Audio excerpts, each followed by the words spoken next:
Voulez-vous que Gabriela soit baptisée dans cette foi de l'Église que nous avons exprimée il y a un instant? Oui, nous le voulons. Voilà, ça penche un peu. Gabriela Thérèse Marie, je te baptise au nom du Père et du Fils et du Saint-Esprit. Amen. Ces deux amours, vous savez là. Shalom, soyez tous salués dans le puissant nom de notre Seigneur Jésus.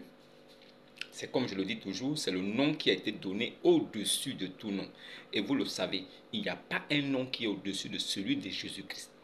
Jésus est le grand Dieu tout-puissant qui est manifesté, qui s'est manifesté, qui a été manifesté en chair.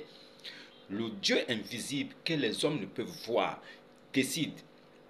L'Éternel prend la décision de son propre gré de sauver l'humain que nous sommes et décide de venir. Alors l'Éternel décide de s'envoyer. Il promet au peuple d'Israël, pas la nation, mais au peuple d'Israël, ceux qui sont ses enfants, qu'il viendra lui-même. Je viendrai moi-même. Ça ne veut pas dire que je viendrai en envoyant quelqu'un. Je viendrai moi-même. Le français est assez clair. Je viendrai moi-même et j'habiterai au milieu de vous. Alors, si l'Éternel s'est envoyé et que Jésus dit que c'est le Père qui l'a envoyé, et nous savons bien que le Père n'a pas de nom, et nous savons bien que Jésus dit que j'ai fait connaître ton nom, Père. Si le nom de Jésus est le nom que Dieu porte, si Dieu porte le nom de Jésus, et que Jésus est venu en disant que c'est son Père qui l'a envoyé, et il est venu habiter au milieu de son peuple, il a accompli ce que l'Éternel devait accomplir lui-même. Alors, il est qui? Si Jésus n'est pas Dieu lui-même, si Jésus n'est pas l'Éternel qui est venu se manifester, accomplissant tout ce qu'il avait dit dans sa promesse de Dieu. Dieu n'est pas un homme. L'Éternel n'est pas un homme. Si l'Éternel dit qu'il viendra, il va venir. Mais l'Éternel a donné des signes, des preuves, que voilà les preuves qui vont s'accomplir quand je serai là. Et ces preuves se sont accomplies en Jésus. Pourquoi vous dites que Jésus n'est pas Dieu? Bon, c'est un détail. Aujourd'hui, nous parlerons du baptême des bébés. J'aimerais m'attarder là-dessus pour attirer votre attention. Vous tous qui dites que c'est Jésus-Christ qui vous a envoyé. Vous qui proclamez haut et fort que nous sommes les représentants de Christ. Nous faisons ces choses au nom de Jésus. C'est Jesus Christ qui nous a envoyés. C'est Yassou qui nous a envoyés vers vous. Nous sommes venus comme des prêtres, comme des prédicateurs de l'évangile. Nous sommes ceux-là que Dieu a choisis pour annoncer la bonne nouvelle. Si vous venez avec ces termes-là, si vous venez avec ces adjectifs qualificatifs-là, alors nous devons vous juger par la parole. Si vous dites que vous baptisez les bébés, nous devons vous poser la question, pourquoi vous baptisez les bébés? Sur quel fondement? Vous vous appuyez sur quel verset biblique? Quelle est la base écrite tirée des Saintes Écritures qui vous permettent de dire que vous êtes venu de la part de Christ et vous baptisez des bébés? Alors, le baptême des bébés est-il biblique? Est-ce que le baptême des bébés est un baptême authentifié, authentique de Christ? Est-ce que Jésus-Christ reconnaît le baptême des bébés? S'il faille baptiser les nouveau-nés et dire que c'est de cette façon qu'on prouve au monde que nous sommes vraiment chrétiens, alors nous allons consulter les Écritures et voir avec clairvoyance si réellement ceux qui disent qu'ils sont venus de la part de Christ le sont vraiment. C'est à son fruit que nous jugeons l'arbre. Si quelqu'un vous dit qu'il vient de la part de Dieu, de Jésus, il se dit homme de Dieu, il se fait appeler évangéliste, pasteur, posez-lui la question. Ce que vous faites, votre baptême de bébé là, c'est écrit où? Quel est votre exemple dans les Saintes Écritures? Si vous ne trouvez pas ça, sortez tranquillement de cette communauté. Jésus ne s'y trouve pas. Dieu n'a jamais été là-bas. C'est une révélation que je vous fais aujourd'hui. Pour ceux qui n'ont pas encore entendu la bonne nouvelle, l'évangile de Christ vient pour vous amener dans un trouble évident. Vous saurez alors que vous n'avez jamais été chrétien. Si vous avez été ou participé de près ou de loin au baptême des bébés, alors sachez que vous êtes coupables comme ceux qui l'ont commis. Vous êtes tous coupables et vous êtes privés et déchus de la grâce. Si vous mourrez dans ça, c'est la direction droite vers l'enfer, les abîmes profonds. Si vous sortez de là et que vous vous repentiez, Jésus-Christ est fidèle pour accepter votre pardon et vous faire grâce et vous faire don de la vie éternelle. Mais tout cela ne dépend pas de vous aussi. Alors, allons-y. Prenons Jean. Allons-y dans Jean 12 au verset 47. Jean 12 au verset 47. Qu'est-ce que les Saintes Écritures nous disent? Que dit encore Jésus aujourd'hui? Si quelqu'un entend mes paroles et ne les garde point, virgule, ce n'est pas moi qui le juge, car je ne suis pas venu juger le monde. Au verset 48, celui qui me rejette et qui ne reçoit pas mes paroles a son juge. La parole que j'ai annoncée, c'est elle qui le jugera au dernier jour. Ça veut dire que si quelqu'un vient à nous et qui nous dit qu'il est envoyé de Christ, c'est la parole qui se trouve dans ce livre-là, les Saintes Écritures, qui sera le juste juge de cette personne. Si moi, je vous dis que c'est Christ qui m'envoie et que je vous dis des choses qui ne sont pas fondées sur les Saintes Écritures, vous avez le droit de me traiter de blasphémateur, d'impie. Vous avez le droit de me traiter de maudit parce que je viens vous enseigner une doctrine qui est du diable. Mais si je vous dis des choses tirées des Saintes Écritures, vous devez dire Amen et prendre votre baptême. Car votre baptême de bébé que vous avez pris là, c'est un baptême nul et non avenu. Nul, c'est un baptême zéro. Vous n'avez même pas encore connu le baptême. Quand vous connaîtrez le baptême, alors vous serez affranchis. Jean 12 au verset 47. Si quelqu'un entend mes paroles et ne les garde point, virgule, ce n'est pas moi qui le juge, car je suis venu non pas pour juger le monde, mais pour sauver le monde. Jésus n'est pas venu pour juger le monde, mais pour sauver le monde. Mais pendant qu'il était en train de sauver le monde, il a laissé une doctrine. C'est cette doctrine qui est le juge. C'est cette doctrine qui est sa parole authentique. Et c'est sa parole qui te sanctifie quand tu t'attaches à elle. Et c'est cette même parole qui te juge quand tu te détournes de la parole. Est-ce que c'est clair? Voilà.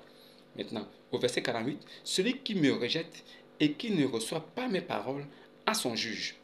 La parole que je vous ai annoncée, que j'ai annoncée, c'est elle qui le jugera au jour dernier. Donc, sur cette base-là, on va dans les Saintes Écritures voir si le baptême des bébés est un baptême apprécié de Dieu. Si Jésus-Christ lui-même, il permet à ce qu'on baptise des bébés, alors nous allons voir ça dans les Saintes Écritures. Assez simple que ça, non? Est-ce que c'est d'accord? Voilà. Donc, allons-y rapidement dans Marc 15, Marc 16 au verset 15. Marc 16 au verset 15. Marc 16 au verset 15. Allez-y vérifier. Puis il leur dit, allez par tout le monde, virgule, et prêchez la bonne nouvelle à toute la création. Donc, notre rôle, nous les évangélistes, nous les porteurs de la bonne nouvelle de Christ, pas notre nouvelle, mais celle de Christ. Car je ne me prêche pas moi-même. Nous ne nous prêchons pas nous-mêmes, mais nous prêchons Christ, celui qui nous a mandaté, celui qui est notre patron. Alors, puis, Marc 16 au verset 15, puis il leur dit, allez par tout le monde et prêchez la bonne nouvelle à toute la création, à tout le monde, à toute l'humanité. Celui qui croira, celui qui va croire, celui dont on va t'annoncer l'évangile et qui va dire Amen, et qui va croire, qui va mettre foi, qui va dire oui, c'est lui-là, il sera sauvé.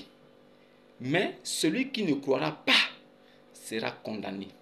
Ça veut dire que quand je viens t'annoncer la bonne nouvelle de Christ, du royaume, tu dois croire. Tu dois d'abord croire. Il faille que tu sois conscient et grande. Parce que c'est l'engagement d'une bonne conscience avec Dieu. C'est l'engagement d'une bonne conscience. La personne doit être consciente. Et il s'engage lui-même personnellement, sans contrainte, qu'il ait accepté, que la parole l'ait touché, qu'il sache, qu'il sente en lui que c'est vraiment la vérité de Dieu. Alors il s'engage tranquillement. Ce n'est pas parce que quelqu'un va lui dire, vas-y, fais ceci, on va te donner ça. Non. C'est l'engagement d'une bonne conscience, Hein? C'est l'engagement d'une bonne conscience avec Dieu. Donc il faut croire d'abord. Maintenant, quand vous baptisez des bébés, le bébé a cru en quoi? En quoi a cru un bébé que vous voulez baptiser? Quand vous baptisez un bébé qui fait encore nien, nien, vous le prêtre catholique maudit de l'enfer, à quoi pensez-vous? Quelle est la foi de ce bébé?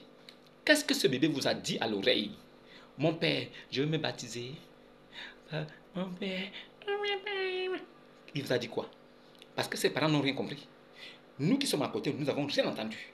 Mais vous qui le baptisez là, vous qui dites être envoyé de Dieu, d'où vous tirez cette force-là qui vous remplit de son esprit pour que vous fassiez des choses qui ne sont pas écrites? Quelle est la possession que vous avez? Quels sont des démons qui vous tiennent captifs pour vous envoyer au baptême des bébés? Qui vous a envoyé? Vous qui dites que c'est Jésus qui vous a envoyé. Je ne vous reconnais pas. Vous n'êtes pas mes frères. Vous, les prêtres catholiques, les cardinaux, le pape, vous tous, vous êtes une bande de maudits de l'enfer. Vous allez aller en enfer. Même étant vivant, vous êtes déjà condamnés.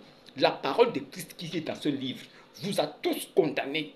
Vous qui baptisez des bébés et vous parents qui amenez vos bébés au baptême, vous êtes tous condamnés au même titre que les prêtres et les cardinaux, le pape et sa bande je ne sais même pas, d'archevêques, d'archidiocèses, tous ces noms fallacieux, ces noms farfelus de malheur, ces ministères qui ne sont pas reconnus par Dieu. Quand quelqu'un vous dit que lui, il est évêque, il est cardinal, vous lui posez la question, cardinal, là, c'est écrit où? Quand quelqu'un vous dit qu'il est le pape, il est le représentant du Fils de Dieu sur la terre, il est le représentant de Jésus sur la terre. Il ne fait aucun miracle, rempli d'abominations. Dans son ministère, il y a la pédophilie qui s'y trouve. Un prêtre catholique est un pédophile né. Il dit qu'il ne se marie pas, mais il regarde les fesses des petits enfants de cœur. Voilà l'abomination où Jésus les a livrés à la perdition et l'abomination, afin que les hommes voient clair qu'il n'y a que du mensonge dans ça. Comment un homme peut regarder un autre homme? Une femme regarde une femme, et ça dans l'église de Christ. Non, ce n'est pas l'église de Christ. C'est l'église catholique des Romains. C'est leur église à eux. Ça n'a rien à voir avec Jésus. Sortez de là-bas. Vous restez là. Tant pis pour vous. Vous avez entendu la parole de Dieu. Si vous restez encore là-bas, tant pis pour vous. Demandez-leur qui leur a donné l'ordre de baptiser des bébés. Posez la question à vos prêtres. C'est écrit où? Posez la question. Vous ne posez pas la question pourquoi? Moi, je prends dans ce qui est écrit pour vous dire que ce baptême-là est satanique. C'est là où je prends. C'est du fétichisme même. Je prends dans ce qui est écrit, pas dans ma tête. Est-ce que je suis plus intelligent que Dieu? Suis-je plus intelligent que Dieu? Non. Je prends ce qui est écrit. Alors, allons-y encore dans 1 Pierre 3 au verset 21. 1 Pierre 3 au verset 21. Cette eau était une figure du baptême, qui n'est pas la purification des souillures du corps, mais l'engagement d'une bonne conscience envers Dieu, et qui maintenant vous sauve, vous aussi, par la résurrection de Jésus-Christ.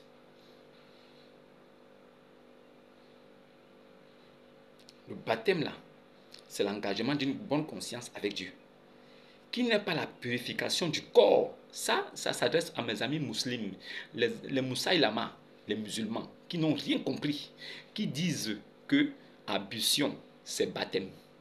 Ablution, pour eux, c'est baptême. Yako à vous, bonne chance.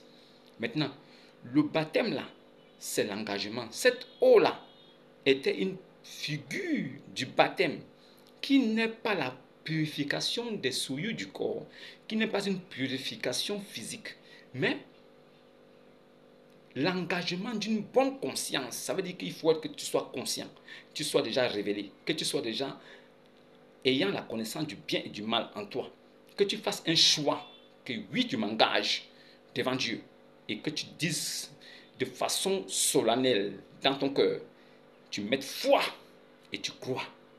C'est cet engagement-là qui te sauve. Cet engagement d'une bonne conscience envers Dieu, et qui maintenant vous sauve. Dans ce sauvetage-là, vous aussi, par la résurrection de Jésus-Christ. Ça veut dire que le baptême là, quand tu passes par les eaux du baptême, c'est la nouvelle naissance normalement.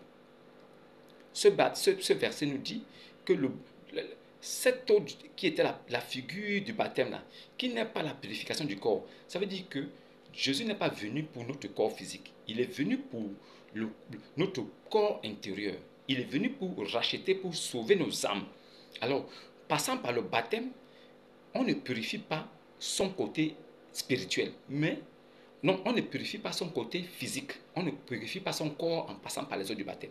Mais c'est le côté spirituel qui renaît dans l'immersion totale. Dans l'immersion totale, ce côté meurt, ce côté spirituel, l'âme meurt, et dans la résurrection, ça veut dire que quand vous ressortez de l'eau, c'est la résurrection en Jésus. Parce que c'est le passage de la mort à la vie. Jésus est passé par la mort à la vie. Et cette mort à la vie, le chrétien doit passer par la mort, l'ensevelissement total dans les eaux. Et quand il ressort, il renaît. Et quand il renaît, il est sauvé maintenant. Le baptême là sauve. Mais ça ne sauve pas le côté physique. Parce que nous sommes tous voués à mourir. Mais c'est le côté spirituel qui renaît et qui connaît la nouvelle naissance. Une naissance maintenant, une vie en Christ maintenant. Et c'est une vie éternelle dont on n'a même pas eu le droit de bénéficier, dont on ne mérite même pas parce que nous ne sommes pas purs, nous sommes remplis et sales de péché. Mais cette purification, ce passage de l'eau dans l'eau, qui est la nouvelle naissance, ne purifie pas le côté physique, mais le côté spirituel se retrouve renouvelé pour que nous puissions épouser Christ et nous devenons éternels avec lui. C'est ça. Et pour ça, là, il faille que nous soyons conscients, libres de juger et d'accepter nous-mêmes, sans être contraints par quelqu'un, sans savoir la vie de quelqu'un par rapport à ça. Car c'est une affaire qui concerne la personne elle-même, elle est personnelle. Alors, pourquoi vous baptisez des bébés? Qui est votre exemple dans les Saintes Écritures? Dites-nous. Je veux savoir. Votre exemple dans les Saintes Écritures, c'est qui? Qui vous a mandaté? Vous, prêtre catholique, qui vous a envoyé? Dites-moi, sincèrement, qui vous a permis d'exercer ce ministère?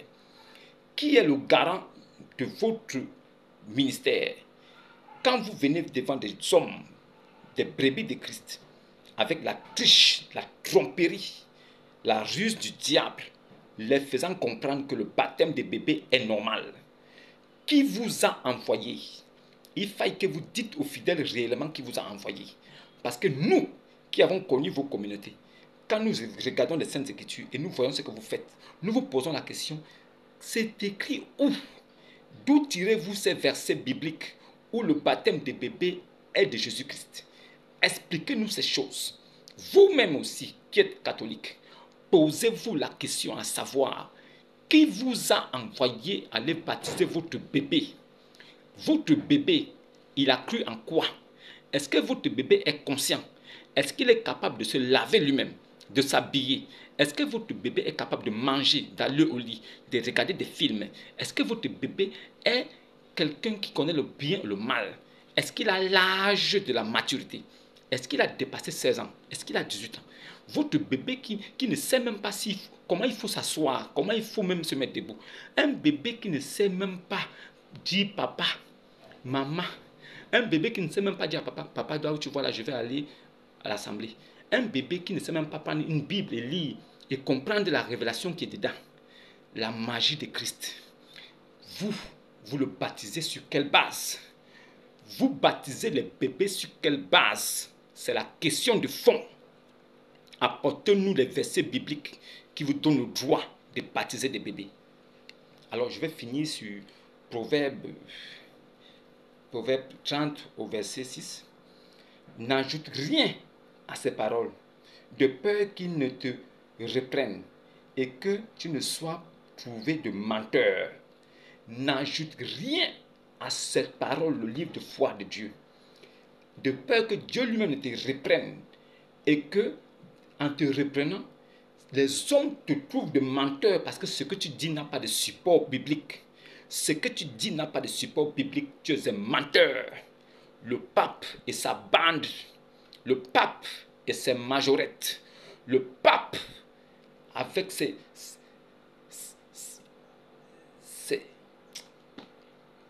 le pape et c'est oh Seigneur, le pape et sa bande de starlettes, le pape et sa bande de starlettes, dites-nous tranquillement, sans vaciller, avec certitude, ouvrez la Bible et montrez-nous le verset biblique qui vous donne le droit de baptiser des bébés. Si vous le faites, je deviens catholique tout de suite, ou demain, ou après-demain. Mais montrez-moi un verset biblique dans l'Évangile, dans le Nouveau Testament, là où un baptême s'est fait au nom de Jésus-Christ et que ça concernait un bébé. Vous me montrez ça, je prends mon baptême chez vous. Bande de maudits. Comme je sais que vous ne trouverez pas ça. Bande de maudits. Que Dieu vous maudisse. Que Jésus-Christ vous maudisse. Parce que vous blasphémez sa parole. Maudit. Catholique romain, maudia. Vos maudia. Vos maudia. Vous êtes des maudits. Des enfants du diable. Fils du diable. Catholique maudit. Vous baptisez nos bébés. Vous êtes des maudits. Maudits. Si vous ne sortez pas de là, vous, fidèles catholiques, tant pis pour vous. Je vous ai dit la vérité de Dieu. Le reste là, ça ne me regarde pas. Mais j'ai une colère en moi. Cette colère se traduit par la façon dont mon visage se plie. Parce que je me rends compte que nous avons été trompés pendant très longtemps. Ces bâtards nous ont entraînés en enfer. Et nous n'avons pas compris. Nos parents qui sont morts dans ça sont tous allés en enfer. Ces chiens-là, race de vipères, ils sont encore là. Ils continuent le trafic des âmes pour Satan. Des maudits. Sortez de l'église catholique. Ils ne sont pas dans la vérité. Jésus-Christ ne les connaît pas. Jésus-Christ ne les connaît pas. Sortez de là. C'est Jésus qui vous parle. C'est Christ qui vous parle. Vous restez dans ça. Vous connaîtrez la géhenne. Vous connaîtrez le feu de l'enfer. Vous allez souffrir le martyre là-bas, éternellement. Si vous restez dans cette doctrine de maudits qu'ils sont. Les catholiques sont des maudits.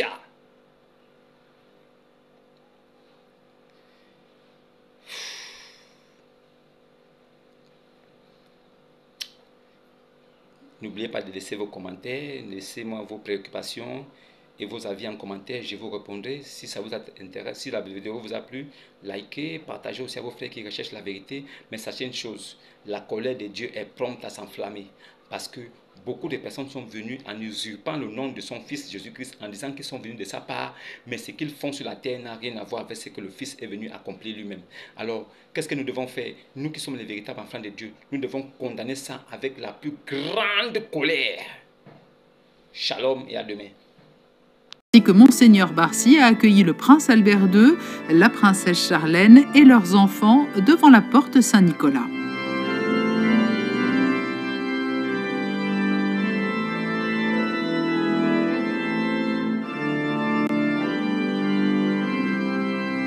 C'est ensuite dans la cathédrale que s'est poursuivie la cérémonie. Pour Jacques et Gabriella, afin qu'ils deviennent par le baptême des fils adoptifs de Dieu, en qui Dieu pourra se complaire, prions le Seigneur.